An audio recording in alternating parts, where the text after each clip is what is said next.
Pertama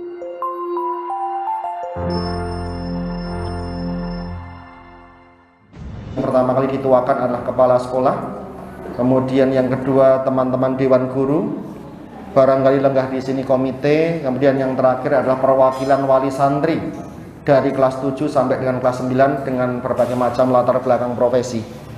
Secara pribadi saya direct mengucapkan banyak terima kasih karena saya yakin dan percaya pada hari Senin ini banyak aktivitas dan kegiatan penyenangan yang harus tertunda, di mana penyenangan keroyo-royo rawuh ke sini untuk mengikuti penyuluhan dari kami. Dan akhirnya kami hanya bisa mendoakan mudah-mudahan menjadi ladang kebaikan untuk penyenangan semuanya. Tak henti-hentinya pula saya mengajak saya dan penyenangan semuanya sumonggo tansah mendekatkan diri kepada Allah Subhanahu wa taala, karena terbukti pada hari ini nikmat anugerah kesehatan, kesempatan dan sebagainya, sehingga kita sama-sama bisa bermuajaah bertolabul ilmi di tempat ini tak kurang satu apapun. Karena mengingat beberapa informasi, kalau penyenangan Bereso di Solo ini mulai hari ini kembali PJJ, pembelajaran jarak jauh. Kemudian ada beberapa SMP yang kemarin kami datangi, satu SMP Karangnongko, yang kedua SMP Kemalang, di mana kepalanya sama Bu Endang, ini juga PJJ kembali.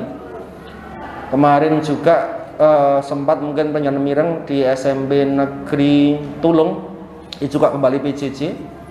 Maka kita pantas bersyukur anak-anak kita semuanya ada di tempat ini sehat walafiat. Ini. Berikutnya sholawat dan salam kita haturkan kepada junjungan kita Nabi Agung Nabiullah Nabi Muhammad sallallahu alaihi wasallam, dengan harapan saya dan penyenangan semuanya kelak akan mendapatkan syafaatnya di yaumil kiamah nanti. Apa kabar Bapak Ibu semuanya, sehat? Alhamdulillah. Saya cukup kaget karena ditugaskan kembali masuk ke ruang halaman ini, karena beberapa bulan yang lalu saya juga ngisi di SD depan, dan bahkan kemarin sempat saya diundang untuk ngisi parenting di RSPD. Jadi kemarin teman-teman menunjuk saya kembali ke sekolah ini, cukup kaget ternyata halamannya sama. Saya pikir salah tadi saya. Derek tepang dulu, nama saya Eri Prasetya, saya asli dari Towangsan, Ganti Warno. Kemudian pekerjaan sehari-hari sebagai psikolog anak, saya dinas di rumah sakit CIH. Kemudian yang kedua, saya juga mengajar, saya mengajar mahasiswa di Fakultas Psikologi UNIP. Kemudian di Perlindungan Anak Kabupaten Klaten, saya sebagai konsultan tumbuh kembang anak. Nah, pagi tadi jam 8 saya sudah ngisi di MTSN 1. Tadi jam 8 MTSN 1, dan target kami sampai dengan akhir bulan ini nanti itu sudah selesai. Seperti itu. Dan kenapa diadakan penyuluhan ini? Biar penyenangan Bereso latar belakangnya apa? Jadi rapat koordinasi kami kemarin tanggal 19 November yang dihadiri oleh poro-poro pengambil kebijakan. Ini kami membahas tentang dampak psikis akibat pandemi Covid. Yang pertama yaitu tingginya kasus kehamilan siswa. Catatan kami ini meliputi 71 siswa hamil selama masa pandemi Covid, dengan rincian 4 siswa SD, 43 siswa SMP, kemudian sisanya SMA sederajat. Tambah satu lagi kemarin dari SMP Negeri 2 Yogonalan, jadi 72 siswa. Ya, baru data terlapor hari kemarin. Kemudian yang kedua, catatan yang kami dapatkan, ini ada 1.300 foto atau video telanjang siswa di Kabupaten Klaten ini. Nanti kita akan lihat videonya, beberapa sumber data referensi yang kami dapatkan. Kemudian yang ketiga, yaitu tingginya kasus pelecehan seksual. Ada 172 kasus semenjak masa pandemi Covid, dan tertinggi justru diduduki siswa-siswa SD sebanyak 79 kasus. Terakhir pagi hari kemarin di SD Klaten Selatan ini ada anak yang mendapatkan pelecehan seksual dari temannya, yaitu disuruh masuk ke kamar mandi, dimainkan alat kelaminnya, dikasih upah Rp2.000. Ini contoh pelecehannya, ya. Kemudian yang keempat yang akan kita bahas nanti adalah bullying. Ini marak terjadi di mana-mana sampai anak-anak mengalami ketakutan tidak mau masuk sekolah, seperti itu. Sehingga penyuluhan ini adalah upaya mencegah dan menangkal, jangan sampai terjadi meluas kepada anak-anak kita semuanya. Nah, nanti dalam dialog ini, di dalam diskusi ini, nanti penyenangan boleh bertanya tentang seputar tumbuh kembang anak di sini. Baik, saya akan ajak lihat penyenangan untuk melihat sebuah tayangan Metro TV kemarin, itu menyiarkan di Kabupaten Klaten ini terdapat 1.300 foto atau video telanjang. Ini yang cukup menggemparkan, membuat kemarin Bupati duko atau marah, sehingga mendahului kami untuk memberikan penyuluhan seperti ini. Kita lihat videonya.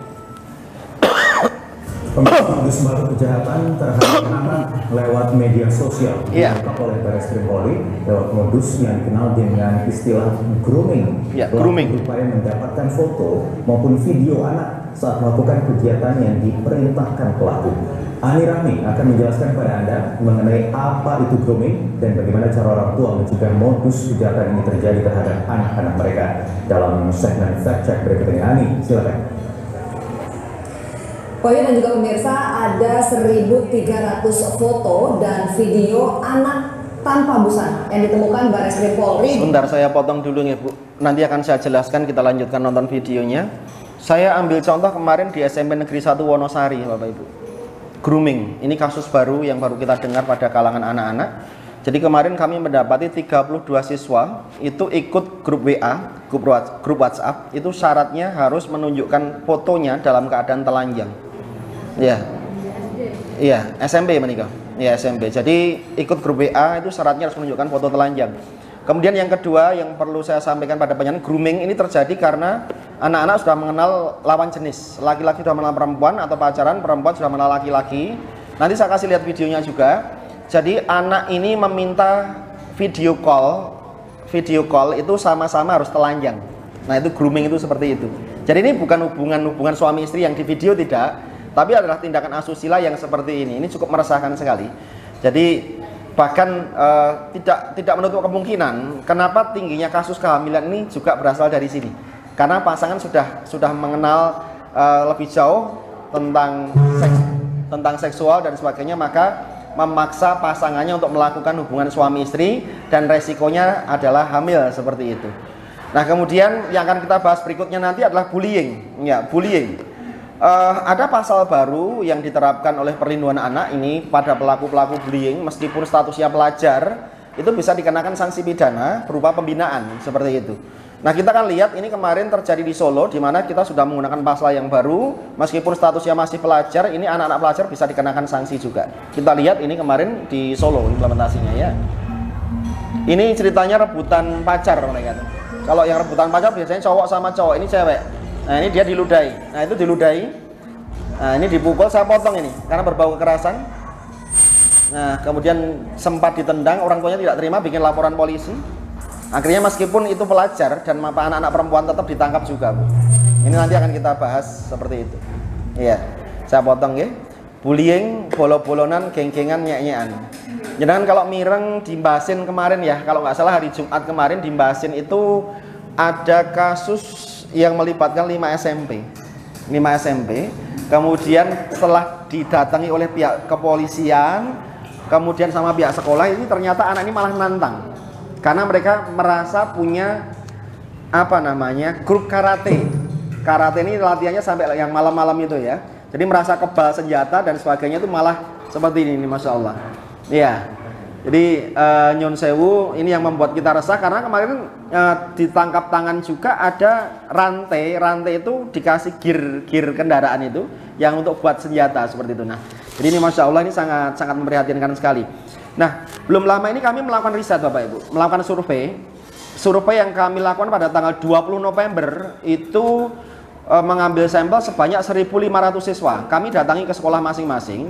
Itu yang kami survei dari tingkat SD, SMP, dan SMA, melibatkan 12 korwil UPTD Pendidikan, di mana kami menanyakan, jadi ada angket yang kami minta untuk anak-anak mengisi. Kami tanya, apakah di kelas kalian ada yang merasa dirinya berkuasa, bukan berkuasa itu sebagai ketua kelas, bukan ya, merasa dirinya berkuasa, suka mengatur, bahkan suka mengumpas. Yang membuat kami kaget setelah kuesioner ini kami kembali pada kami apa? Rata-rata mereka menjawab ada.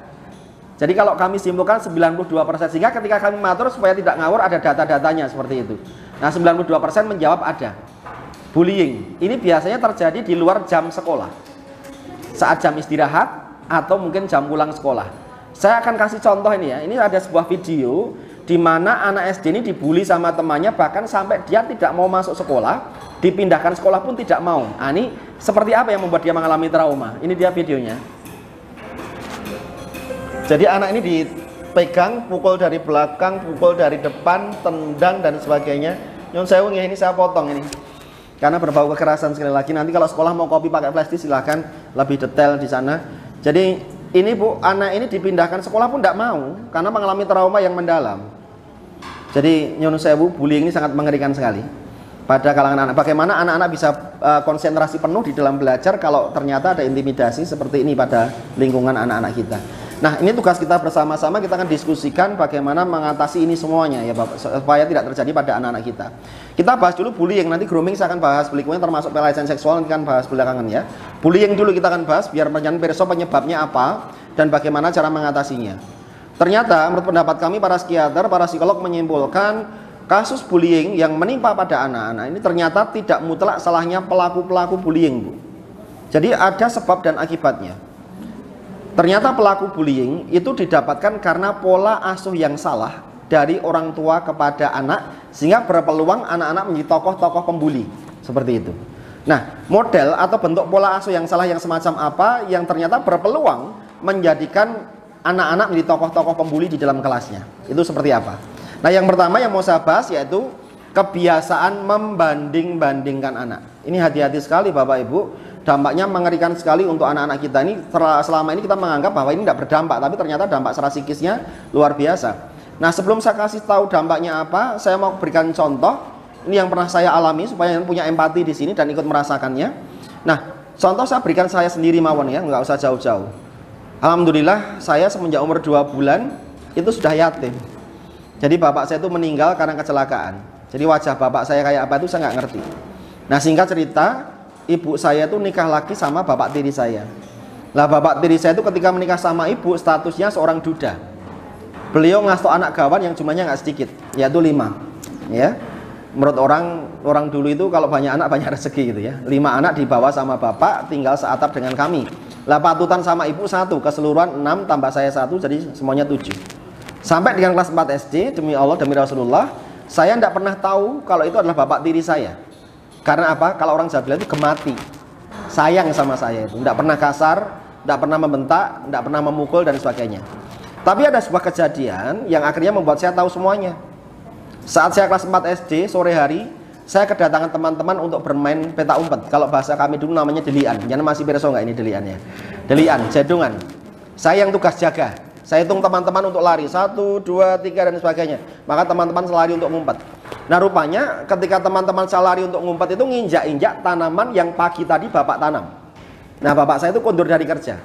Melihat tanaman kesayangannya diinjak-injak oleh teman-teman kami, beliau itu kecewa. Tapi tidak marah sebenarnya, wajahnya itu biasa datar. Nah, nggak mungkin kan bapak saya menegur anaknya orang. Saya yang kena getahnya, padahal pelakunya bukan saya.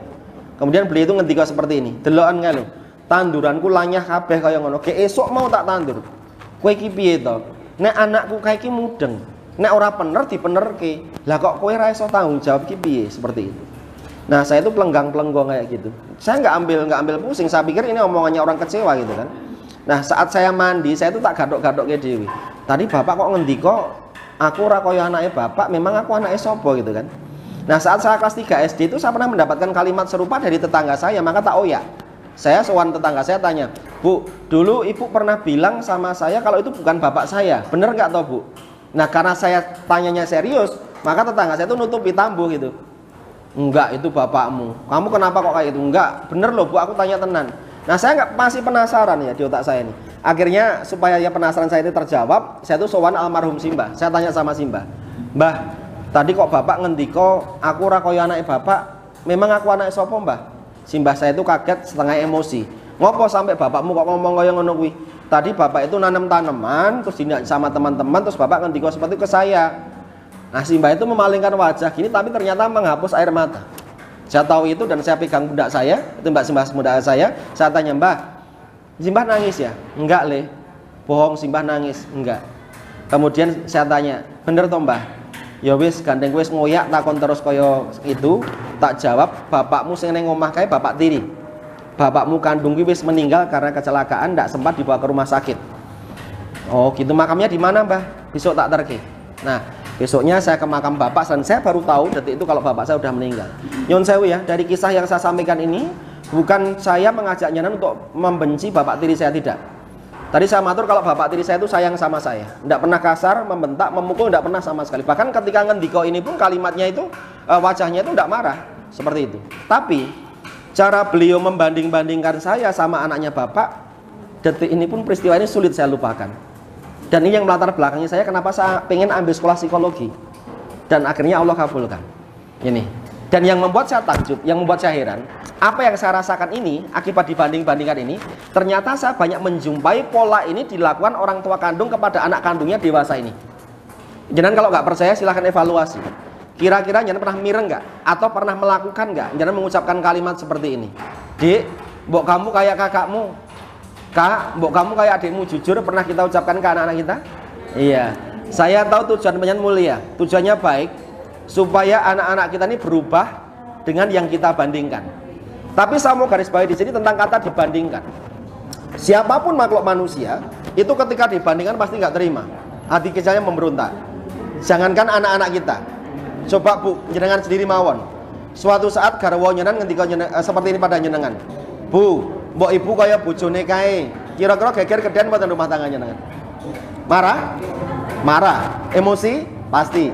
Ya. Masih beradab anak-anak. Anak-anak gak sekalap nyenengan. Kalau nyenengan mungkin wis kono melu kono kancing lawang bisa jadi. Tapi anak-anak menyimpan ini Bu, menyimpan amarah ini, menyimpan emosi ini. Ini yang berbahaya Bu. Apa sih yang dirasakan anak? Hello. Iya, semuanya ngevaluasi dirinya masing-masing. Ya. Baik, sekarang saya mau kasih tahu ya, apa sih yang dirasakan anak ketika jangan mengatakan, "Dek, mbok kamu kayak kakakmu." Ternyata anak kita merekam di alam psikomotoriknya saat itu, oh, bundaku tuh lebih sayang sama kakakku atau ketimbang aku. Dia keloro-loro loh Bu. Ini awal mula bad mood yang pertama kali orang tua ciptakan ke anak. Dan jangan tahu hukum sebab akibat. Kalau kita tidak pernah memberikan apresiasi kepada anak, maka ganti hukumnya anak tidak pernah memberikan apresiasi pada penyenangan. Inilah cikal bakal, bibit kawit, anak akan sak kecap, ganti sak kecap sama orang tua. Karena ini yang selama ini orang tua abaikan. Dia anggap tidak ada masalah, seperti itu. Ini yang berbahaya. Kemudian yang kedua, saat yang mengatakan pada anak kita, "Dek, mbok kamu kayak kakakmu," ini sebuah punishment. Ini sebuah hukuman, sebuah sanksi kepada anak-anak kita. Saat itu anak kita merasa bahwa detik itu dia ora dibolo karo mbokne, ora dibolo karo Mbak Yune, dia merasa sendiri. Padahal yang negatif-negatif seperti ini gampang ditiru sama anak-anak kita. Maka lihatlah, anak di fase usia golden age, anak usia emas sekalipun, ketika dia kecewa sama temannya, cara memberikan punishment atau hukuman dari lisannya mudah mengucapkan serupa apa yang dia rasakan dari orang tuanya. Pernah mireng kalimat seperti ini dilontarkan dari anak-anak? Yo, rasa dibolo wae. Yo, rasa dikonco wae. Pernah mireng enggak anak-anak mengucapkan kalimat seperti ini? Iya, inilah lahirnya bullying. Jadi tokoh pembuli itu psikisnya sakit Bu. Ternyata tokoh pembuli itu frekuensi dibanding-bandingkan dari orang tua ke dia itu jauh lebih banyak ketimbang anak yang tidak pernah mendapatkan perlakuan dibanding-bandingkan.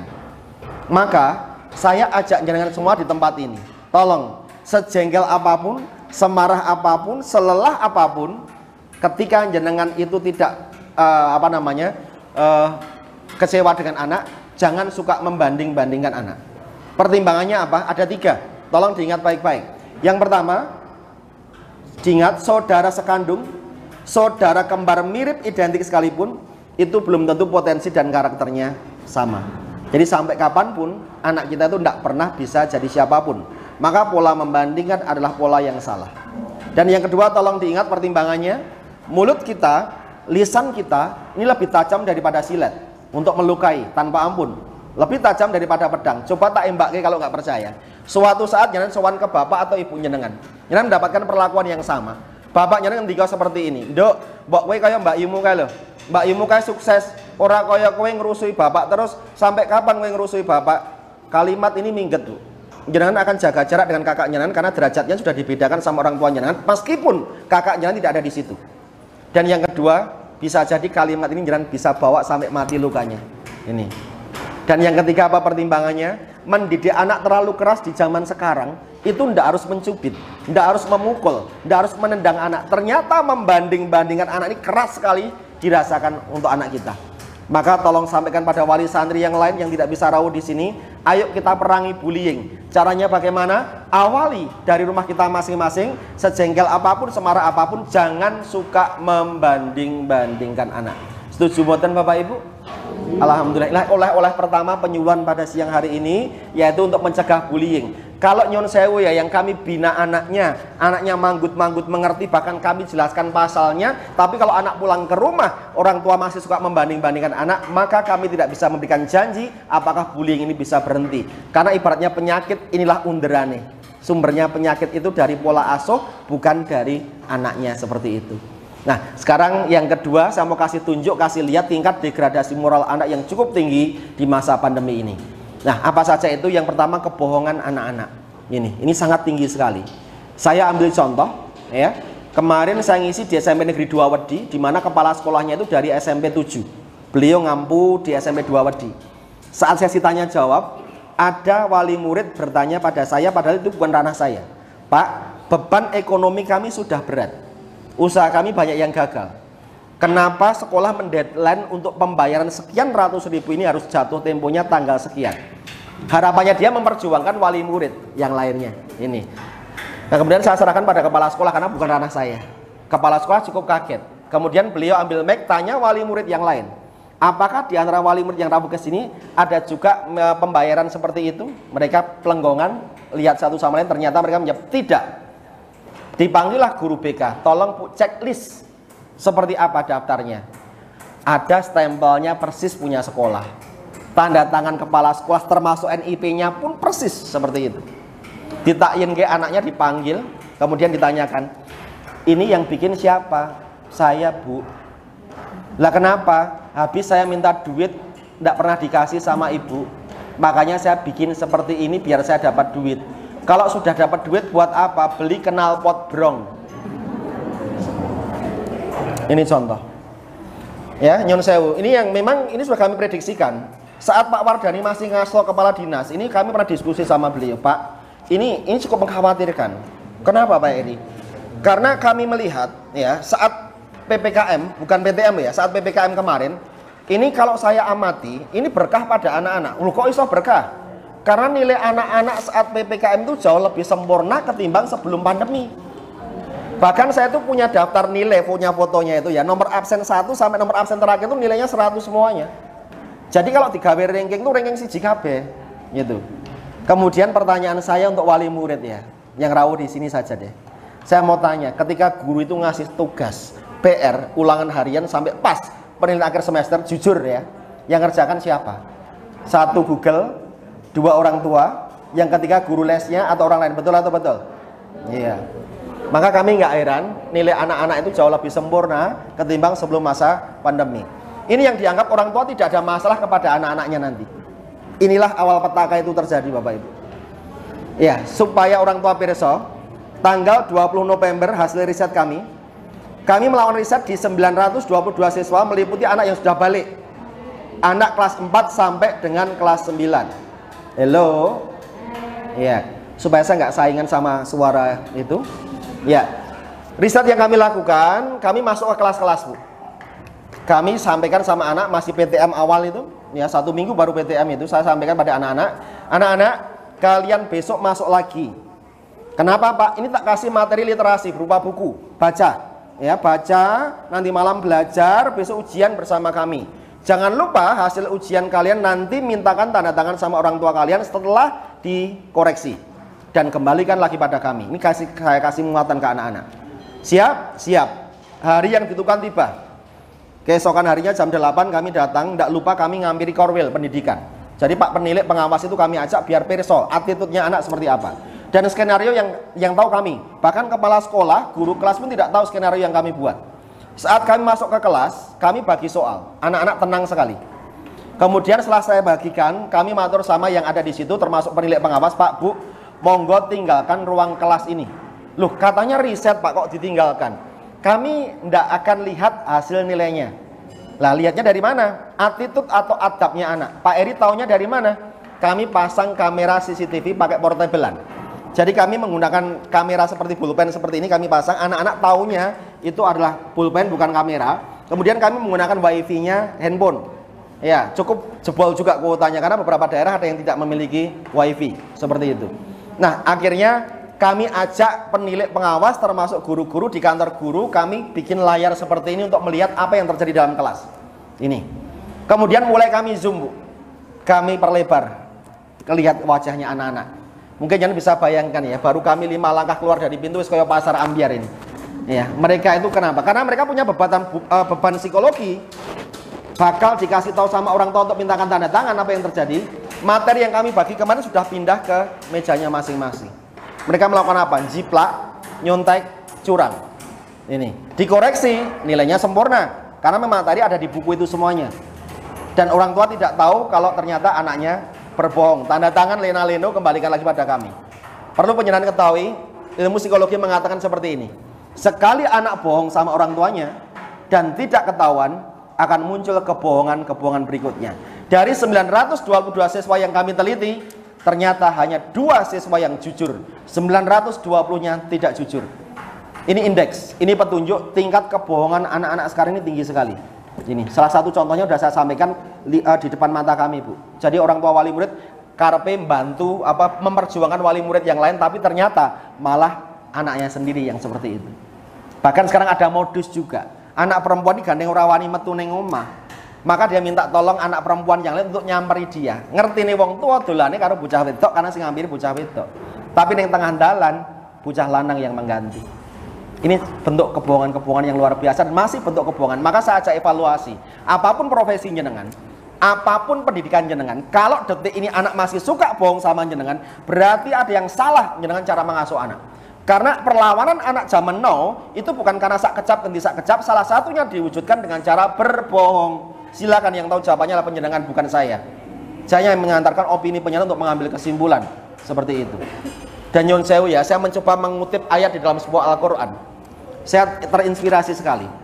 Tidak semua doa anak itu mustajab di depan Gusti Allah, kecuali apa? Waladun solihun, kecuali anak yang solih maupun solehah. Bagaimana mungkin anak kita bisa menjadi syafaat bagi kita orang tua ketika kita diwafatkan Allah ternyata anak kita belum dalam keadaan solih maupun soleha. Gaweane goroh karo wong tuane, sak kecap ganti sak kecap sama orang tua karena ridhonya Allah, ridhonya orang tua, ridhonya orang tua, ridhonya Allah. Kemudian yang ketiga, gaweane minum khamr, mabuk-mabukan, hatinya kotor, Allah tidak ridho. Ibaratnya sinar matahari nggak akan sampai ke bumi karena tertutup oleh awan seperti itu. Jadi tolong hargai proses yang sedang terjadi pada anak-anak. Pesan saya, jangan suka memberikan punishment atau hukuman kepada anak ketika nilai anak kita jelek. Inilah bentuk perlawanan anak karena takut sama orang tuanya, maka dia menghalalkan segala cara. Ini bibit kawit cikal bakal anak rusak moralnya karena selalu ditekan sama orang tuanya. Karena perlu kita ketahui bahwa anak kita ini punya sepasang otak, yaitu otak kiri dan otak kanan. Siapapun yang berproses dengan benar, insya Allah hasil akhirnya pasti menjadi seorang pemenang. Saya mau kasih ciri-ciri kalau anak cenderung di otak kiri itu seperti apa, atau menonjol di otak kiri itu seperti apa, dan kalau anak menonjol di otak kanan cirinya seperti apa. Saya awali dulu dari anak yang cenderung di otak kiri. Anak kalau cenderung di otak kiri, ciri yang bisa kita amati oleh mata kita, yang pertama adalah diskomunikasi. Banyak kehilangan huruf dalamnya, speak delay, cedal atau celat. Jangan sepelekan orang yang cedal atau celat. Alhamdulillah, saya sudah 18 tahun menjadi psikolog anak. Kalau saya lakukan asesmen, saya lakukan psikodiagnostik atau observasi atau tes IQ, ternyata orang-orang yang cedal atau celat itu justru IQ-nya di atas rata-rata manusia normal. Karena kemampuan motoriknya terlalu cepat sampai ngomongnya keserimpet-serimpet. Saya kasih contoh. Tokoh Indonesia ya, Habibie. IQ-nya 140 Pak Habibie itu. Superior, tidak hanya jenius tapi beliau superior itu Pak Habibie itu. Albert Einstein itu juga cedal atau celat. Thomas Alva Edison itu juga cedal atau celat. Karena kemampuan motorik yang terlalu cepat maka seperti ini. Itu yang kelihatan oleh mata kita. Jadi sebenarnya ada bibit-bibit yang dari kecil kita bisa lihat. Ini anak ini nanti masa depannya seperti apa. Maka tak kasih contoh aja yang kelihatan oleh mata kita. Yang kedua apa? Disfungsi. Tidak berfungsi sebagaimana mestinya. Kalau orang normal itu selalu nulis pakai tangan kanan, makan pakai tangan kanan. Tapi nggak tahu kenapa naluri anak ini selalu pakai tangan kiri. Secara agama tidak sopan, tapi dia nyaman pakai tangan kiri. Jangan sepelekan orang kidal atau kede. Menterinya Pak Jokowi ini ada 3 orang yang kidal saat ini. Orang yang kidal atau kede itu ternyata semenjak lahir dia cenderung di otak kiri, menonjol di otak kiri. Sebenarnya petunjuk semenjak lahir ini. Cuman kadang kita belum paham fungsinya apa, maksudnya apa ini kok pakai otak kiri. Tidak ada yang sia-sia di dunia ini, pasti ada orientasinya. Contohnya apa? Saat guru mengajarkan pakai whiteboard atau papan tulis, ada gerakan-gerakan motorik halus seperti ini. Dan dia tidak sadar kalau sedang menggerakkan pulpennya. Ketika pulpennya jatuh, baru sadar, oh pulpenku jatuh. Dia nggak sadar, namanya hiperaktif. Kalau anak nggak bisa diam itu aktif, bukan hiperaktif. Ya. Lah kalau otak kanan namanya apa Pak? Slow learner. Slow itu lambat, learn itu belajar. Ya, lambat dalam segala hal. Kelemak-kelemek, kelelat-kelelet, kelelar-kelelar, lah itu otak kanan itu. Ini yang kelihatan oleh mata kita. Ini. Nah kemudian kembali ke otak kiri ya. Anak otak kiri itu biasanya dewasanya lama. Seingat saya, setahu saya selama menjadi psikolog, itu kelas 2 SMP baru mapan. Nah bayangkan ini. Baru kelas 2 SMP mapan, mulai ajar dewasa itu di sini nanti. Ketika dia punya prestasi dalam belajar, anak-anak otak kiri itu disebut dengan istilah anak cerdas. Tapi kalau anak otak kanan itu aspek kognitif, kemampuan membaca, mengingat, menghafal, maka ketika dia punya prestasi dalam belajar, disebutlah anak ini dengan istilah pintar. Jadi pintar sama cerdas itu tidak sama. Kalau pintar di otak kanan, kalau cerdas di otak kiri, seperti itu. Nah, anak kita sepintar apapun, tapi dia tidak pernah menghargai prosesnya, tidak pernah menghargai kedetailannya, apa yang terjadi, kita bangga. Tapi nanti begitu kita masukkan SMA, di SMA itu nanti ada tes bakat dan minat, tes penjurusan. Biasanya yang melakukannya adalah guru-guru BK yang punya latar belakang psikologi, akan di asesmen. Anak otak kanan sepintar apapun, itu akan dapat jurusan IPS. Tapi kalau anak otak kiri, meskipun jarang punya prestasi, tapi dia detail, letak kesalnya di mana tahu, dia akan dapat jurusan IPA. Kalau anak IPA pindah ke IPS bisa. Tapi kalau anak IPS pindah ke IPA tidak bisa. Padahal kita tahu arsitek dari IPA, dokter dari IPA, insinyur dari IPA. Kenapa? Menghargai kedetailannya, menghargai prosesnya, bukan hasil akhirnya. Nah selama ini yang salah, banyak orang tua memaksa anak untuk dapat nilai sempurna, meskipun terkadang menghalalkan segala cara. Ini yang kami iman di sini, Bu. Padahal sekarang ini yang dicari itu bukan orang cerdas, orang pintar. Negara kita lagi butuh orang-orang cerdas. Ini kemarin Pak Jokowi sempat dawi siapa yang dari Singapura itu, Ainun atau siapa itu, suruh pulang dan sebagainya. Ini ya. Nah, saya kasih kesaksian. 3 minggu yang lalu saya tuh diminta tolong untuk menjadi HRD, Human Research Development. Kenapa kok HRD itu rata-rata psikolog? Bukan ya saya ujub ya. 8 tahun kami belajar ilmu jiwa.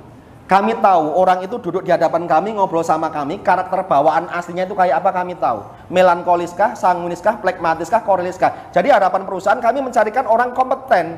Behind man in direct place, pas nggak menduduki posisi-posisi itu. Kalau tes tertulis itu bisa dimanipulasi, tapi interview maaf, ketemu langsung sama orangnya soalnya. Nah ini saya kasih contoh Astra kemarin.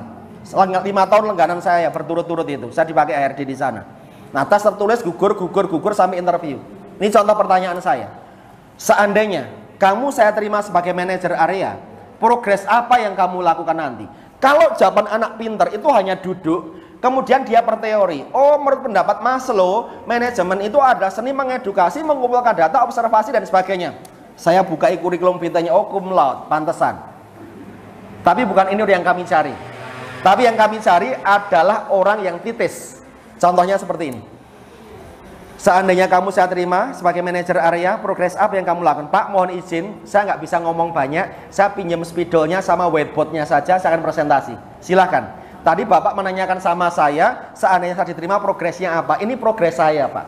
Dia bahkan bikin grafik dan sebagainya. Orientasimu apa, Mas? Orientasi saya seperti ini, Pak. Segmen pasarnya seperti ini. Bisa bikin cash flow-nya? Bisa, Pak. Ini cash flow-nya. Provisiat, Mas. Kamu saya terima.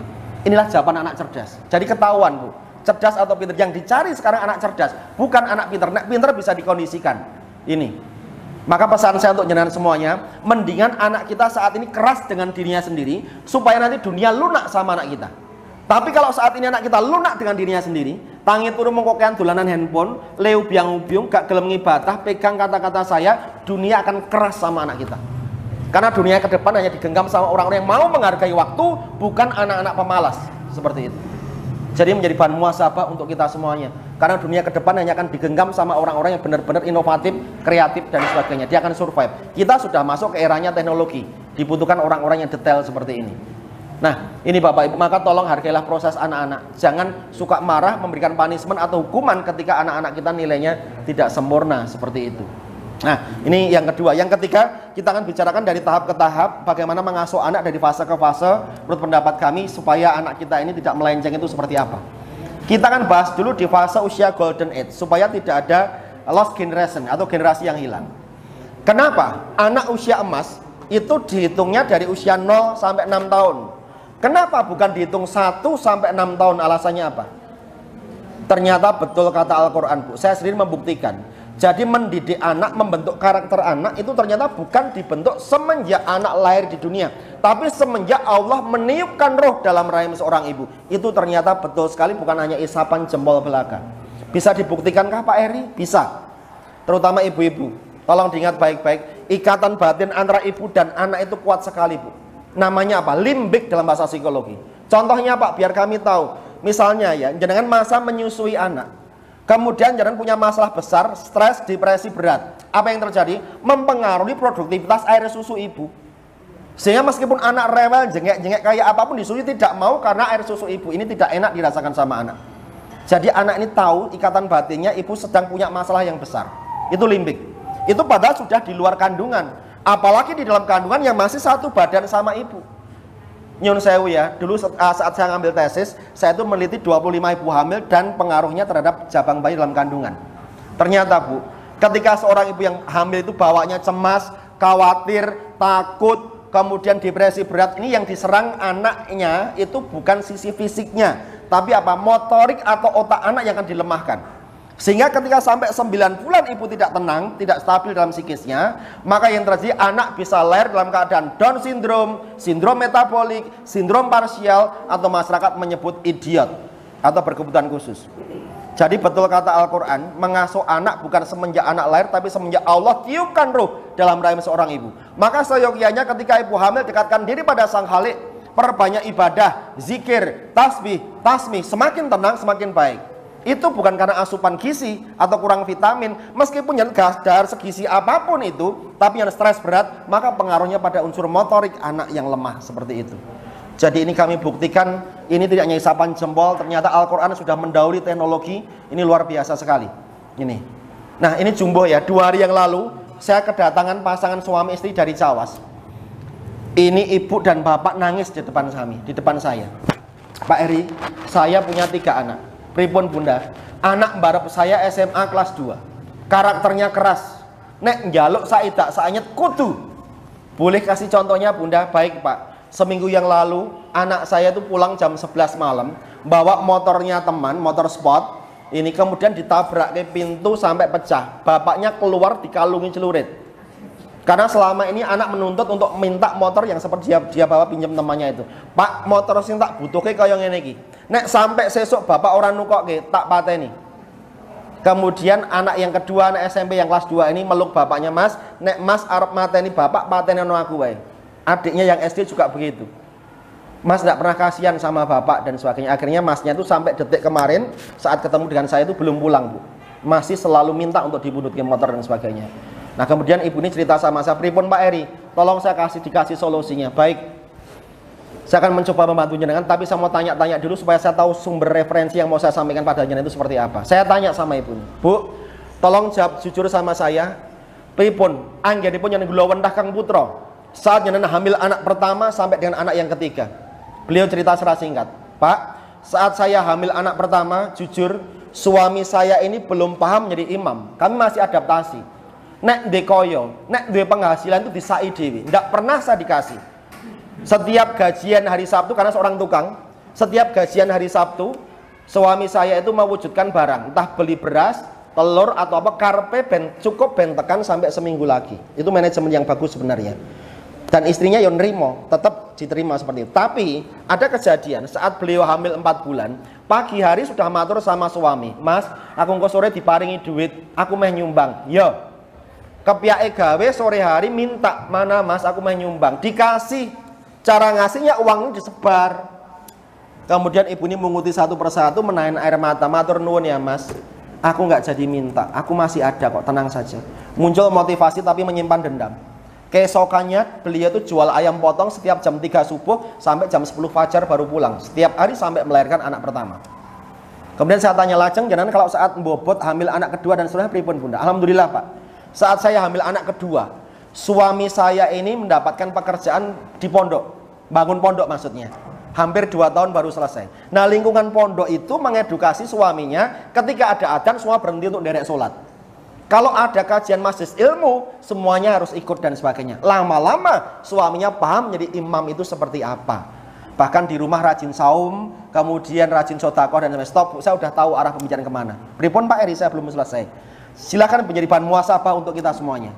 Kenapa? Karakter anak pertama, kedua dan ketiga berbeda. Karena ketenangan batin suami istri ini pengaruhnya besar sekali. Mengasuh anak bukan perkara pintar ngomong, tapi bagaimana bisa menciptakan jannah dalam rumah tangga kita. Kalau saya ibaratkan ngeten, saya punya 2 pot, pot A dan pot B. Pot A tanahnya subur, pot B tanahnya kering. Kemudian kita cebloki biji yang sama kualitasnya super, yaitu biji kacang. Kalau medianya bagus, maka kacang akan ngeremboko dengan sempurna karena medianya bagus. Kalau yang pot B ini karena tanahnya kering, jangankan ngeremboko. Nek wong Jawa ngendika seandainya urip pun urip-uripan. Itu yang tidak banyak kita sadari dalam rumah tangga kita. Banyak orang tua mengendaki anaknya soleh-solehah, karakternya mulia, tapi bapaknya egois, tukang misuh, tukang mabuk, ibunya suka teriak-teriak. Bukan sandisi ibu. Jangan itu meskipun nasihati anak pakai air mata darah sekalipun, anak nggak akan gubris omongan panjenengan. Karena jangan tidak bisa memberikan contoh atau teladan yang terbaik untuk anak-anak kita. Dan apa yang dibangun oleh sekolah bertahun-tahun itu bisa dihancurkan dalam hitungan detik sama orang tua. Saya kasih contoh ya. Sebelum pandemi, saya dapat undangan untuk ngisi motivasi anak-anak kelas 9. Hari Sabtu saya ingat, hari Seninnya mereka ujian. Tak minta mereka sungkem sama orang tuanya nangis, sungkem sama orang tuanya minta restu karena hari Senin mau ujian. Hari Senin jam 8 lebih 5 menit saya berangkat kerja. Saya melihat ada anak pakai seragam biru dan putih jalan. Saya sen kiri, Mas ayo ikut tak antar, udah telat ini. Enggak, aku enggak berangkat. Kamu kelas berapa? Kelas 9 om. Ujian kan hari ini? Iya, tapi aku enggak berangkat. Ini aneh, ujian kok enggak berangkat. Penasaran saya berhenti. Kenapa kok enggak berangkat mas? Ini kan telat. Enggak apa-apa, dia enggak tambuh, enggak jujur. Tak oh ya, kenapa enggak berangkat mas? Dia mulai nangis. Semenjak jam 4 pagi tadi, aku nyari ibuku om, nggak ketemu-ketemu. Loh memang kemana ibumu? Tadi malam bapak sama ibu bertengkar. Ibu disuruh minggat sama bapak dari rumah. Kemudian ibu tuh nggak pakai jilbab, nggak sempat sendalan, nggak bawa duit. Aku harus nyari ibuku dulu om. Kalau sudah ketemu aku baru mau sekolah. Tak reh-reh bu, tak peluk, ya Allah lele. Seperti ini, 10 menit saya baru bisa ngereh-ngereh. Wes, om ndak usah kerja, tak antar ke sekolah, nanti tak matur sama pengawasnya, tak tunggu nih sampai nanti kamu selesai. Nanti tak bantu untuk nyari. Janji ya om, janji. Pertanyaan saya untuk nyenengan, ketika anak ini masuk ke dalam ruang kelas dan dia mengerjakan ujian nasional, kira-kira dia bisa mengerjakan apa tidak Bapak Ibu? Tidak, psikisnya hancur Bapak Ibu. Apa yang dibangun oleh sekolah sekian tahun ditambahkan jam pelajaran, nganggo guru les, nganggo kisi-kisi, ora ning gunane sama sekali. Jadi silakan menjadi bahan muhasabah Bapak Ibu. Ini orang tua sendiri yang menghancurkan. Ini jenengan itu nyun sewu ya. Kalau saya kasih ilustrasi, saya punya selembar kertas ini. Jenengan menghancurkan masa depan anak. Teriak-teriak itu seperti ini. Kemudian ada kekerasan dalam rumah tangganya itu seperti ini. Kemudian ada perceraian itu seperti ini. Jangan menuntut anak kita kertasnya kembali utuh lagi. Mana bisa bu? Enggak bisa. Ini ilustrasi untuk penyanyi. Karena anak kita ini selembar kertas putih. Jenengan itu ngendikan apa, berbuat apa, melakukan apa, anak kita ini sempurna merekamnya. Dan peristiwa merekam ini namanya benang karakter. Lah benang karakter itu kian hari, kian minggu, kian bulan, kian tahun, benangnya kan semakin banyak. Ketika benang ini semakin banyak, maka anak kita akan merajut menjadi sebuah baju. Baju itulah yang akhirnya kita kenal dengan istilah karakter. Karakter itu kalau saya terjemahkan dalam bahasa Jawa yang artinya watak. Dan watak tentunya berbeda dengan watuk. Kalau watuk dikasih obat sembuh.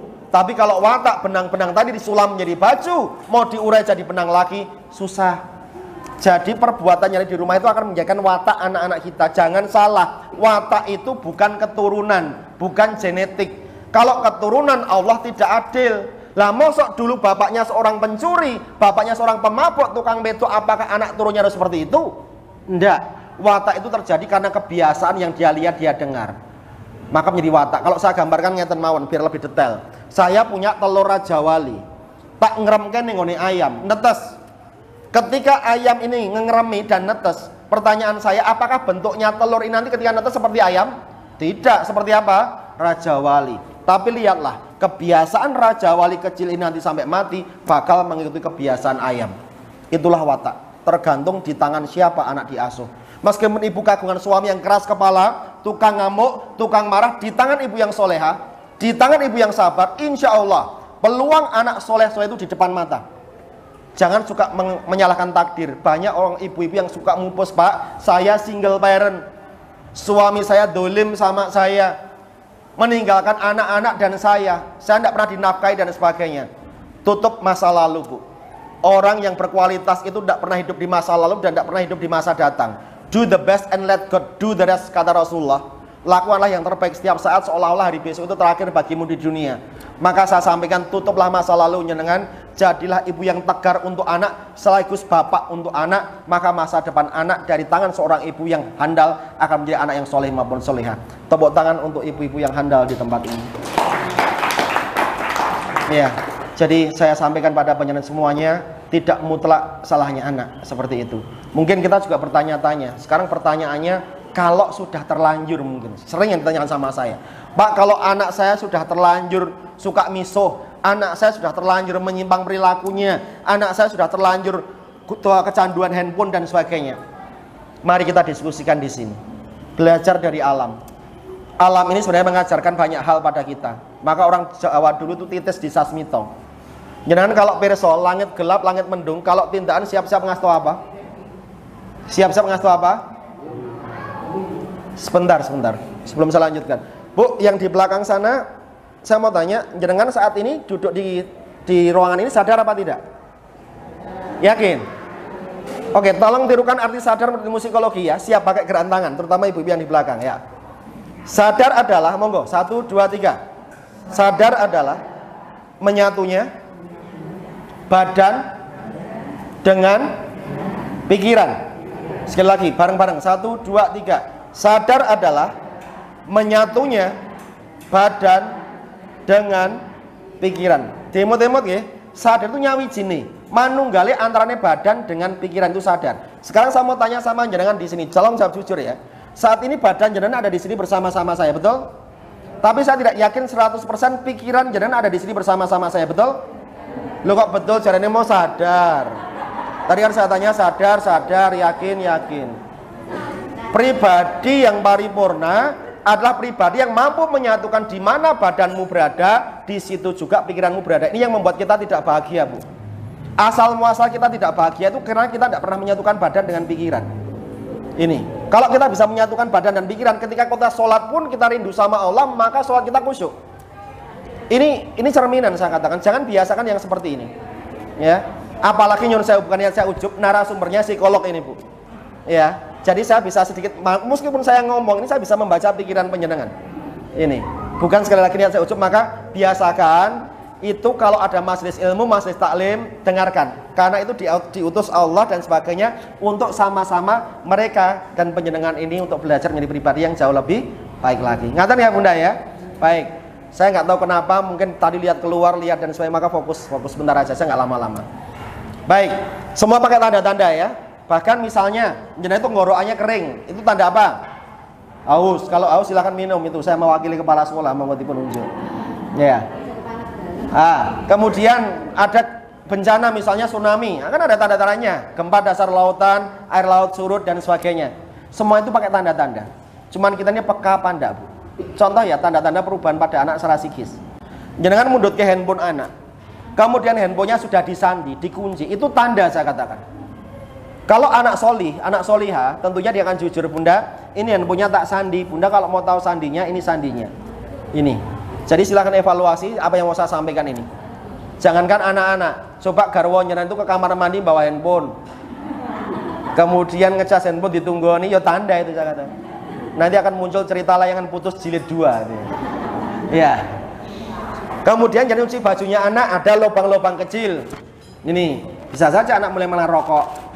Anak biasanya riang, tertutup, introvert. Nih kemarin mana SMP 2 Mbayat. Ini ketawanya dari sini, perubahan sikap. Biasanya itu riang, gembira dan sebagainya. Tapi ternyata apa? Dia menyimpan rahasia yang luar biasa, di mana kenal sama seorang laki-laki di Instagram, kemudian si perempuan ini disetubui dan dia dalam keadaan hamil dan dia tidak tahu kalau perutnya semakin membesar. Nah ini Bu, jadi ada beberapa tanda-tanda yang akan menyertainya. Maka kalau ada tanda-tanda semacam ini, perlu saya matur sama panjenengan semuanya, itulah cara Allah mengingatkan kita. Maka betul kata kepala sekolah, bahkan di kitab Sifaul Ilil Masail Qodal wa Qodal, Imam Ibnu Qayyim itu mengatakan nanti dari waktu ke waktu, dari zaman ke zaman, itu cara mengasuh anak dan mendidik anak itu kan berbeda-beda. Betul, ini tak rasakan sendiri. Cara orang tua jangan dulu, ini diterapkan ke anak-anak sekarang, enggak bisa. Maka mau saya kasih resume ya. Ada 4 hal yang harus diperhatikan orang tua zaman sekarang ini ketika memberikan nasihat pada anak. Apa saja itu? Yang pertama, diingat-ingat baik-baik, anak sekarang itu enggak bisa dinasihati sambil marah atau emosi. Hukum elastisitas terjadi. Semakin jenengan marah, semakin jenengan emosi, maka pertentangan akan semakin besar. Ini, hello yang belakang fokus. Iya. Jadi anak sekarang tidak bisa dinasihati pakai apa? Marah atau emosi. Nih, hukum elastisitas. Semakin marah, maka pertentangan semakin banyak. Dan anak-anak melawan itu bukan perlawanan sak kecap ganti sak kecap, tapi perlawanannya pakai salah satunya goroh tadi atau bohong. Ya, ini. Yang kedua, jangan suka nasihati anak di comfort zone, zona nyaman. Anak itu punya zona nyaman, mana? Kamar. Buktinya zona nyaman di mana? Jangan buatkan anak kamar sendiri, jangan kasih lemari, kasih tempat tidur, semuanya akan digeser-geser sendiri sama anak. Maka dia buat senyaman mungkin, tambahi poster, tambahi apa dan sebagainya. Maka itu disebut zona nyaman. Ini. Alah, kenapa kalau dinasihati di kamar? Pengalaman yang sudah begitu keluar dari kamar bubar jalan. Ini sama suami istri juga punya zona nyaman. Mana zona nyamannya suami istri? Jangan sekali-kali diskusi menyelesaikan masalah atau padu itu di rumah jenengan. Lah kalau di rumah pripun Pak? Kalau di rumah tingkat emosi seseorang akan menonjol dan tidak terkendali. Ya, maka carilah view yang berbeda keluar dari rumah. Maka bikin komitmen dengan pasangan, Mas. Sesuk nek padu aja ning ngarepe anak ya, Mas. Lah ning ndi ning mall. Lah beres. Nyun sewu. Ini juga memberikan nasihat untuk diri saya ya, bukan saya kok sempurna, tidak. Saya dulu itu kalau beda pendapat ya sama istri, itu istri tak ajak keluar, tak gandeng. Orang bilang wah Pak Eri romantis, padahal mboten. Soalnya nek mboten kula kempit ngoten niku kula repot nek nuding-nuding njaluk apa-apa kula mboten di duit. Makanya kula kempit tenanan ya. Ya, alhamdulillah Bu. Istri saya tuh pintar golek duit. Saya nggak sombong. Kok pintar golek duit, Pak? Iya, wong duit tak dokone yang ndi ngerti kabeh ya Pak itu. Tadi kan pintar golek duit itu ya. Ya ini hanya dalam rangka meningkatkan hormon endorfin saja. Hormon endorfin itu tempatnya di mana toh Pak Eri? Di korteks. Ya. Hormon endorfin akan bekerja dari 2 hal. Yang pertama, ketika rukuk, ketika sujud, maka endorfin akan bekerja. Maka lihatlah, orang yang sujud itu ketenangan batinnya jauh lebih hebat daripada orang yang tidak sujud, apalagi marah-marah itu emosi. Itu hormon endorfin bekerja, tenang banget pikirannya. Ketika sujud merendahkan diri hadapan Allah, maka endorfin akan bekerja. Yang kedua apa? Endorfin itu akan bekerja ketika distimulan, dipancing, pakai apa? Senyum atau tawa. Maka Bu, kalau sudah usia seperti ini, jangan nonton sinetron-sinetron yang bikin sedih. Sinetron hidup kita itu lebih menyedihkan terkadang. Judulnya realita kehidupan, kayak gitu. Nah, jadi stimulannya pakai ini. Kalau jangan itu nonton-nonton yang seperti itu, jangan sampai suka marah, suka emosi dan sebagainya, maka yang bekerja apa? Kortisol sama adrenalin. Ketika kortisol sama adrenalin bertemu, ini akan ada pembuluh darah tepi yang biasanya kalah. Kalau lama-lama seperti ini kalah-kalah, maka pengendapan yang terjadi sampai terjadilah penyakit stroke. Ini Bapak Ibu. Jadi riset membuktikan endorfin harus bekerja dengan cara rukuk, dengan cara sujud, kemudian bisa distimulan pakai senyum atau tertawa. Maka betul senyum itu ibadah. Ini ya. Nah, yang ketiga sekarang ya. Kalau nasihati kakak, tolong adiknya jangan ikut dinasihati. Kalau nasihati adik, kakaknya jangan dinasihati. Jangan suka bareng-bareng. Ya, berjamaah. Kalau pas makan sih nggak apa-apa. Mungkin selesai makan atau belum makan. Cuman adab sekarang sudah banyak bergeser. Ketika saya lihat di rumah makan itu banyak anak suami istri, makanan belum datang semua sibuk dengan handphonenya masing-masing. Ini. Padahal sebenarnya itu cara tepat untuk bagaimana kita komunikasikan kepada anak kita. Ini. Maka pesan saya untuk jenengan sekali lagi, Ketika serius nasihati anak, jangan suka bareng-bareng, cukup siapa yang bersalah. Lah kalau bareng-bareng pripun Pak? Ada yang terzolimi di antara mereka. Kamu sikak gara-gara kakak, aku nggak tahu apa-apa, aku kena marah bunda, seperti itu yang terjadi. Nah yang keempat ini yang paling penting, jangan sekali-kali nasihati anak jenengan sambil melakukan pekerjaan rumah tangga. Ini yang saya prihatinkan. Ibu-ibu sekarang kalau nasihati anak karo nyapu tuh ngomong dewi, wong gitu. Karo nyuci piring ngomong, betul nggak kira-kira Bu? Ini dalam bahasa psikologi namanya papis. Napa niku Pak Eri? Papis itu tidak menghargai lawan bicara. Hukum sebab akibat, kalau yang mau dihargai maka hargailah orang lain.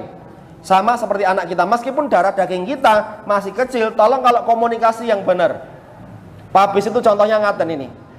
Tadi malam saya makan sama Pak Sekjam, saya ditraktir makan, tak senggol Pak Sekjam, Pak, pirsani depan kita. Ada apa Pak Eri? Jadi depan kami itu ada seorang suami yang ngendikan serius sama istri, istrinya manduk-manduk mendengarkan, tapi si istri ini mendengarkan karo dolanan handphone. Itu namanya papis, tidak menghargai lawan bicara. Orang bicara itu ada adabnya loh. Coba saya matur sama jenengan seperti ini, tapi muka saya tak palingkan ke sana gitu. Sopan nggak kira-kira? Body language, bahasa tubuh. Saya matur sama jenengan seperti ini, tapi tangan saya malang kerek, sopan boten? Boten. Orang mendengar itu juga ada adabnya.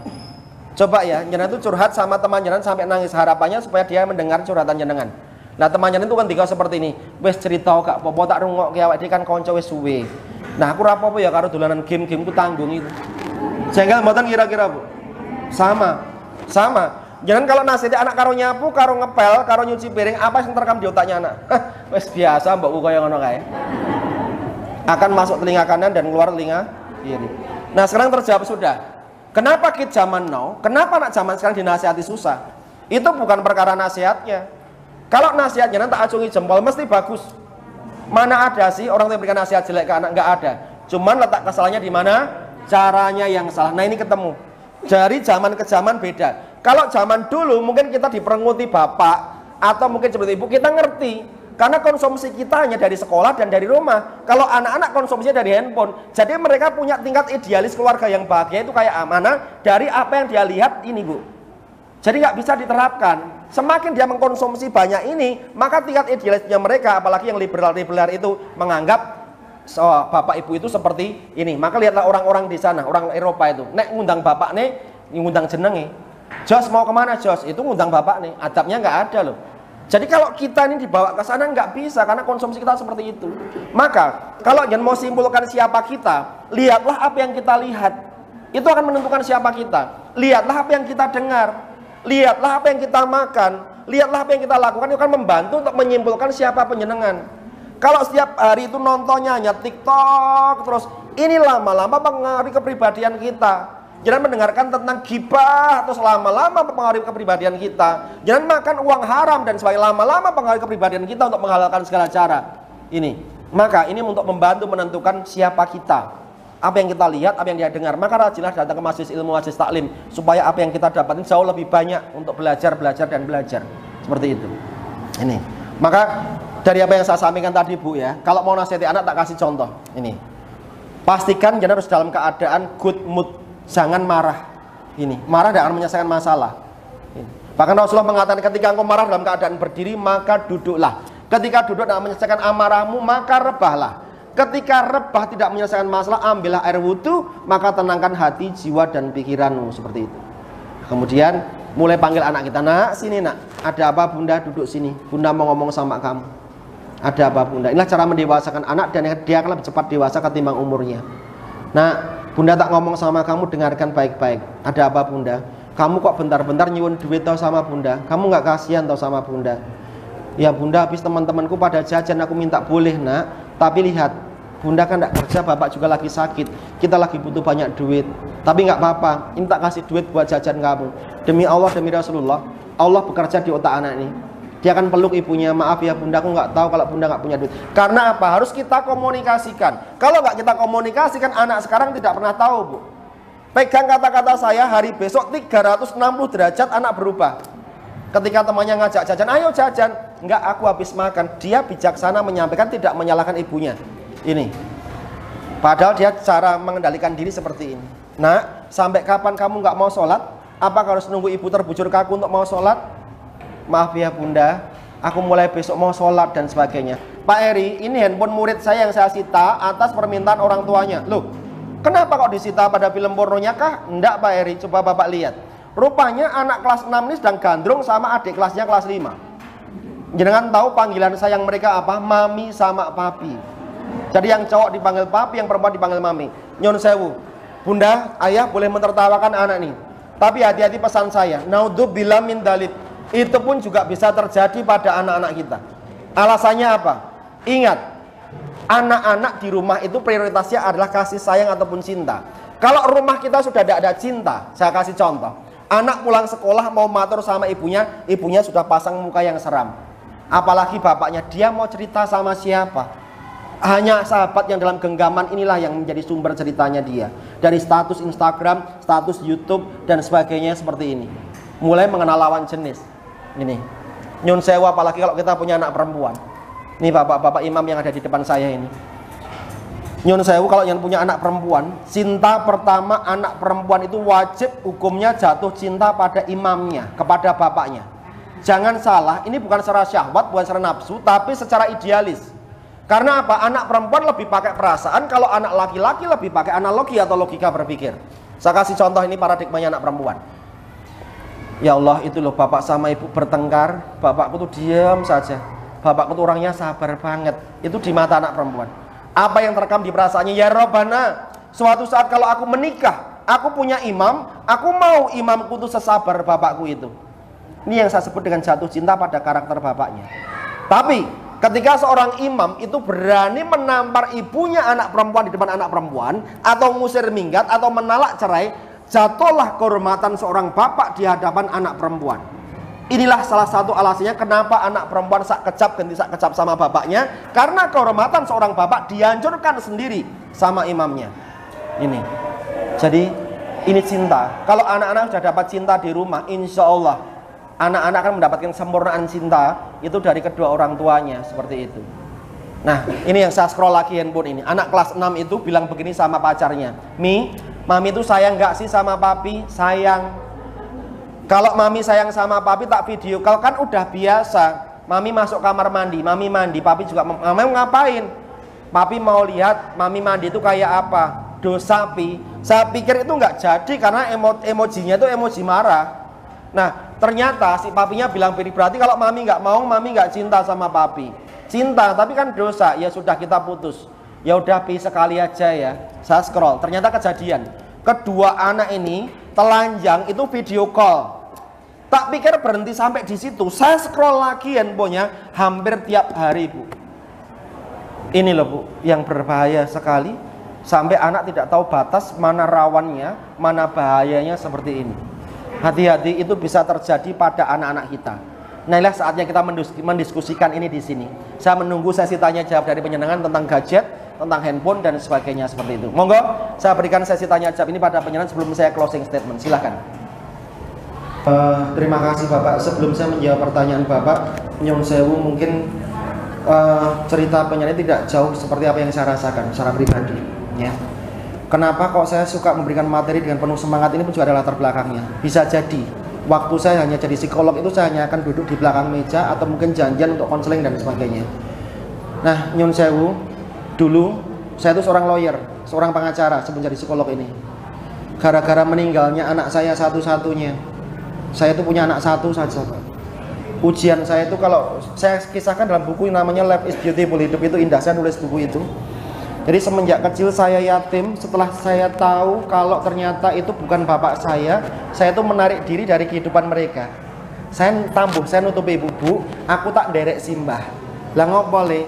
Ngancani simbah, mergo simbah Mbah Kakung sudah meninggal. Karena saya tahu saya bukan dari bagian dari mereka. Ini. Nah, supaya ibu saya tidak kaget dan supaya sampai bapak ibu saya pindah ke Malang pun akhirnya saya tidak diajak. Ini. Bahkan saya itu tidak pernah bermimpi Pak untuk bisa kuliah. Demi Allah tidak pernah bermimpi. Karena saya derek simbah itu keluarga yang dari kurang mampu Pak. Saya itu kalau pulang dari sekolah itu saya masih ingat golek kayu untuk nyugok ke geni apa itu, kemudian sampai ngirim orang maton, orang tandur dan sebagainya itu. Alhamdulillah saya itu dapat PMDK Pak. Dapat PMDK di Unsud Purwokerto menikah. Nah, kemudian Saya udah seneng karena adiknya almarhum Simbah itu lenggahnya di Purwokerto. Saya diajak, aku nderek nitip iki anake almarhum Pri sing bapaknya meninggal itu dan sebagainya. Ya, dan sebagainya. Seneng saya. Karena udah dapat lingkungan tempat saya tinggal untuk sekolah. Nah, ibu saya itu kondur dari Malang. Nopo Bu? Ibu seneng dapat PMDK, tapi ibu mau kamu daftar UMPTN. Lah ngopo to, Bu? Aku pengen anake ibu ki ono sekolah sing bener-bener iso sekolah favorit. Itu kan favorit unsur, Bu. Enggak, ibu enggak mau. Cobalah kamu daftar UGM, ikutlah UMPTN. Saya mencoba menjadi anak yang berbakti meskipun ibu saat itu tuh enggak bersama-sama dengan saya. Akhirnya saya dapat daftar UGM, Bu. Itu pilihan pertama saya. Alhamdulillah pas pengumuman, ibu itu mundut koran, nama saya tercantum di sana. Saya keterima di Fakultas Hukumnya UGM. Kemudian ibu saya senang banget. Kemudian saya tanya, Bu, kenapa kok ibu seneng banget? Saya ingin menunjukkan meskipun kue ora ketunggon karo ibu yakin kamu bisa. Dan kenapa Bu kok ibu yakin? Saat ibu itu nyuruh kamu ndawi kue daftar UGM, itu ibu puasa 40 hari lamanya. Ternyata saya bisa buktikan doanya seorang ibu itu mustajab sekali, Bu. Karena apa? Demi Allah saya nggak persiapan untuk belajar itu. Jadi nek cara bocah sekarang itu cap cipcu kembang kuncup pokoke ngawure. Karena apa? Apalagi saya punya keterima di PMDK Unsud kayak gitu. Jadi saya nggak berharap saya keterima di UGM seperti itu. Ternyata keterima, Masya Allah. Nah, saya menikah. Ketika saya menikah itu ujian saya mulai datang bertubi-tubi. Anak saya umur 2,5 tahun meninggal. Ketika anak saya meninggal itu saya nggak bisa lihat wajah jenazah anak saya. Karena anak saya sudah dimakamkan jam 3 sore ba'da asar. Jam 9 malam, jam setengah 10 malam saya tuh baru nyampe rumah. Ternyata anak saya sudah dimakamkan. Ini. Kemudian ujian saya yang terakhir apa? Istri saya. Jadi istri saya itu diambil laki-laki lain karena saya nggak punya keturunan dan sebagainya seperti itu.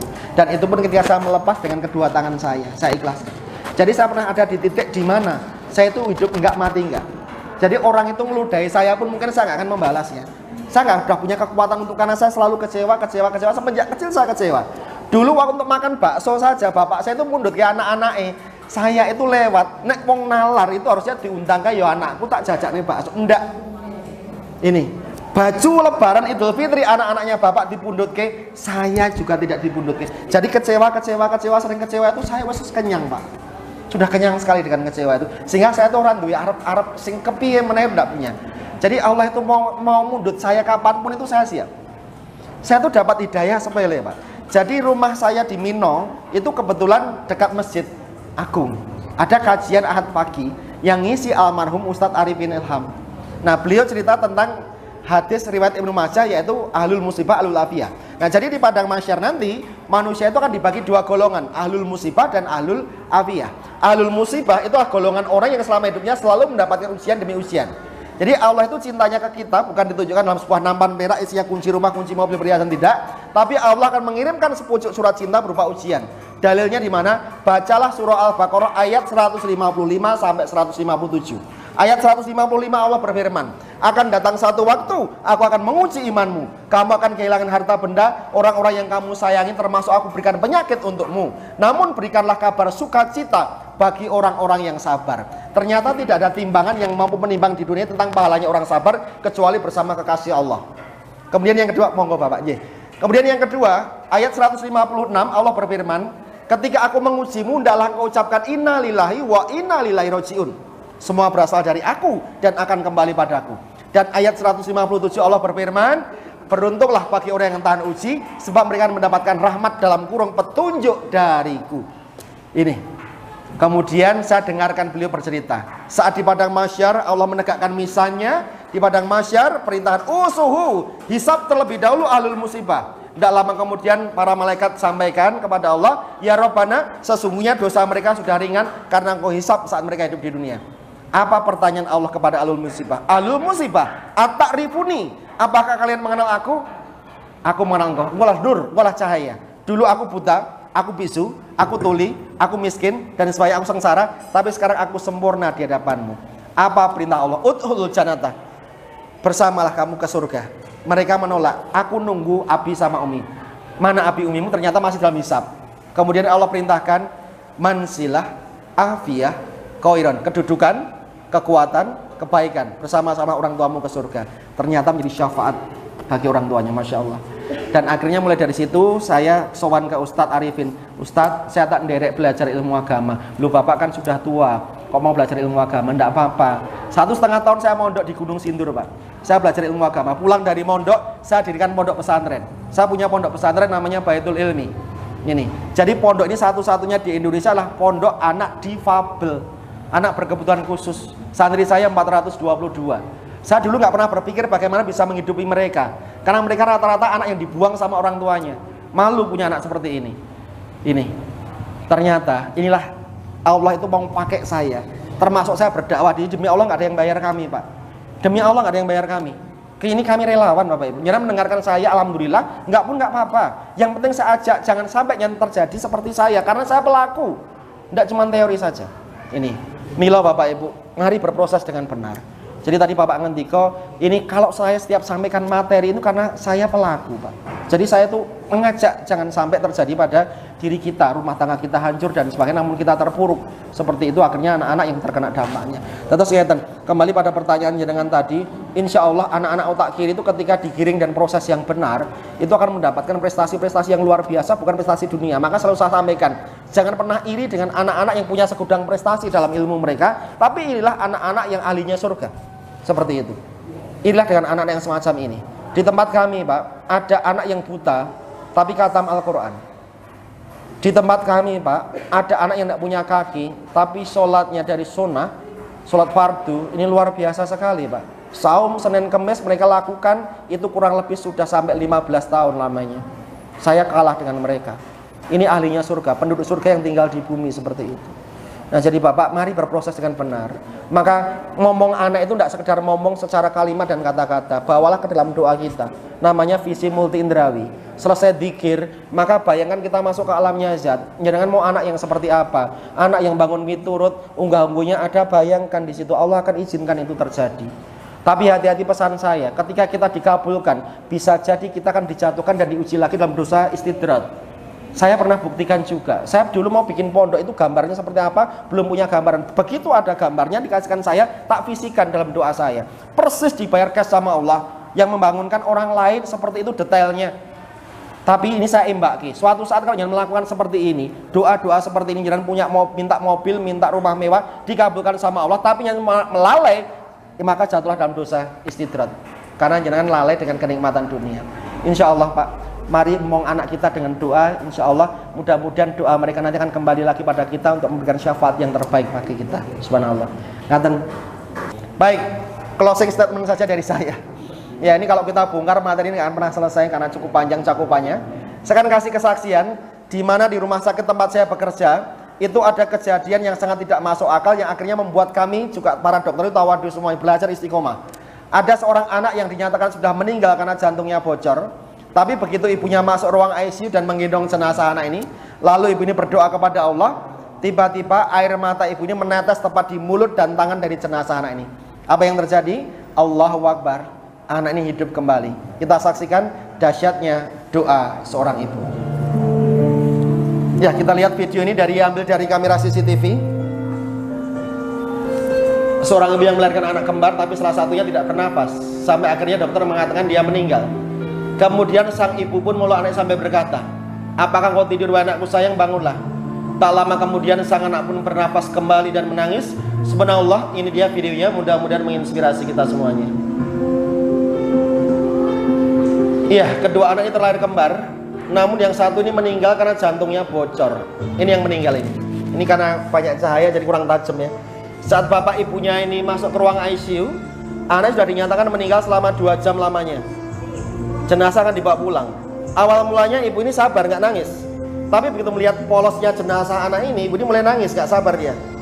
Ini dokter yang menanganinya, diangkat jenazah anak ini sebagai salam perpisahannya. Dia peluk jenazah anak ini sebagai pelukan terakhirnya. Dia belai rambut anak ini dengan penuh kasih sayang. Gerakan badannya tidak ada respon. Dan suami yang ada di sampingnya mengingatkan, istriku, ayo ikhlaskanlah kepergian anak kita, kata suami yang ada di sampingnya ini. Tapi apa jawaban istrinya? Dengan penuh percaya diri beliau sampaikan, apakah engkau tidur wahai anakku sayang? Bangunlah nak, ini ibumu. Ya Allah, sempurnakan kebahagiaanmu dan bangunkan anakku. Ini ada air mata ibu mengalir, menetes ini. Tangan ini bergerak. Begitu air mata ibunya menetes dari hidung ke mulut anak ini, Allahu Akbar. Anak ini hidup kembali. Ini bukan rekayasa kamera, Bu. Ini sungguh nyata. Dahsyatnya doa seorang ibu. Ternyata di hadis riwayat Bukhari dikisahkan, ketika ibu berdoa untuk anak, sedosa apapun ibu, aras Allah berguncang dahsyat. 1.500 malaikat sampaikan doanya ibu. Seperti itu. Maka sejujurnya kalau kita ini punya masalah dengan anak, berarti ada masalah yang mungkin belum beres antara kita dengan orang tua kita dulu. Ini adalah hukumnya seperti itu. Mudah-mudahan pada hari ini kita sama-sama untuk belajar menjadi pribadi yang jauh lebih baik lagi. Ayo kita pejamkan mata, kita doakan rumah tangga kita, mudah-mudahan penuh dengan sakinah, mawadah, warahmah. Mari angkat kedua tangan penyenangan dan izinkan saya mendoakan penyenangan. Fokuslah dan konsentrasi. Bismillahirrahmanirrahim. Duhai Zat yang menatap, Zat yang maha melihat dan maha mengerti segala isi hati kami. Ya Rabbana, bukan kebetulan dari sekian ratus wali murid yang ada di sini, Engkau tunjuk, Engkau hadirkan diri kami di tempat ini, dan kami menyaksikan keagungan-Mu di hadapan kami, ya Allah. Saat ini kami benar-benar merasa kecil sekali. Kami hanya tanah yang Kau tiupkan nafas, dan suatu saat akan kembali menjadi tanah lagi. Namun terkadang kami lupa urusan dunia yang kadang lebih kami utamakan daripada kampung akhirat kami nanti. Maka ampunilah dosa dan kesalahan kami, ya Allah. Ya Allah, ya Rabbi, saatnya kami doakan anak-anak kami. Jadikanlah anak-anak kami menjadi anak yang soleh dan solihah, yang kelak mereka akan mendoakan diri kami ketika kami kesulitan di alam barsyah nanti. Dan ya Allah, ya Rabbi, kami para istri pun juga doakan suami kami, terutama bapak-bapak juga yang ada di sini. Jadikan mereka menjadi imam yang terbaik, imam yang sabar, imam yang solih. Maka barokahlah rezekinya, panjangkan umurnya dan berikan kesehatan untuknya. Dan ya Rabbana, kami juga doakan untuk ibu-ibu yang ada di sini, juga istri dari bapak-bapak yang alangkah di sini tanpa terkecuali.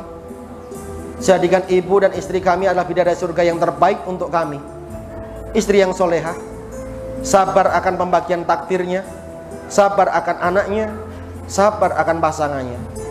Ya Allah, jadikan rumah kami rumah yang penuh berkah, tempat kami tertawa, bercanda bahagia dengan orang-orang yang kami sayangi. Dan ya Allah, wabil khusus kami doakan, jika di tempat ini ada anak kami, pasangan kami, bapak atau ibu kami yang sudah Engkau panggil menghadap-Mu, ampunilah dosa-dosanya ketika hidup di dunia, lapangkanlah kuburnya dan terimalah amal ibadahnya. Dan suatu saat nanti pun kami akan berpulang kembali kepadamu. Izinkan ketika kami pulang kepadamu dalam keadaan husnul khatimah, orang-orang yang Kau menangkan di jalan-Mu.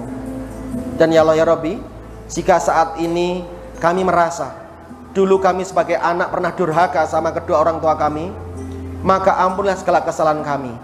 Jika orang tua kami sudah tiada, ya Allah, kami kirimkan doa yang terbaik ini untuk mereka, dan kami akan minta maaf atas segala sifat-sifat durhaka kami. Jika orang tua kami masih ada di dunia ini, tolong jagai mereka, ya Allah. Dan saat ini kami akan banyak belajar dari apa yang harus kami dapatkan dari orang tua kami. Dan ya Allah, ya Rabbi, kami juga doakan siapapun yang ada di tempat ini yang sedang Kau uji iman kami, apakah saat ini kami kesulitan keuangan, ada hutang piutang, difitnah orang, masalah perselingkuhan, atau apapun masalah kami. Ya Allah, ya Rabbi, kami berseru kepadamu, tolonglah angkat derajat hidup kami dari waktu ke waktu dengan Kau berikan ilmu pada diri kami. Untuk kepala sekolah dan para ustadz-ustadzah yang ada di tempat ini, kami doakan mereka semua ini lelah, ya Allah. Namun ubahlah lelah mereka menjadi lelah. Jadikanlah ladang pahala bagi mereka untuk mendidik anak-anak bangsa di tempat ini. Dan untuk mereka yang ada di ruangan ini yang sebentar lagi akan meninggalkan ruangan ini, ya Allah, tuntun kami selalu ke jalan yang Kau ridhoi. Maha suci Engkau Allah, ya Allah, dengan segala firman-Mu. Rabbana atina fid dunya hasanah wa bil akhirati hasanah wa qina adzabannar wa qina adzabannar wa qina adzabannar. Walhamdulillahirabbil alamin. Amin ya rabbal alamin. Bapak Ibu semuanya, demikian yang bisa saya aturkan. Dan nyun sewu, kalau ada yang mungkin belum bisa bertanya, tak kasih nomor WA saya. Kalau mau disimpan silakan. Ini adalah nomor WA yang terlink dengan 6 psikolog di Kabupaten Klaten ini dengan kode 660. Iya. Jadi ini yang pegang ada 6 orang nomor ini. ada Pak Agung, ada saya, kemudian ada juga Mbak Tuti. Jadi kami mencoba membantu apa yang menjadi keluhan sekolah. Kalau pengen konseling dari rumah silahkan, apapun yang menjadi keluhan penjenengan tentang anak dan sebagainya, insya Allah kami akan mencoba membantu semaksimal kami bisa, seperti itu.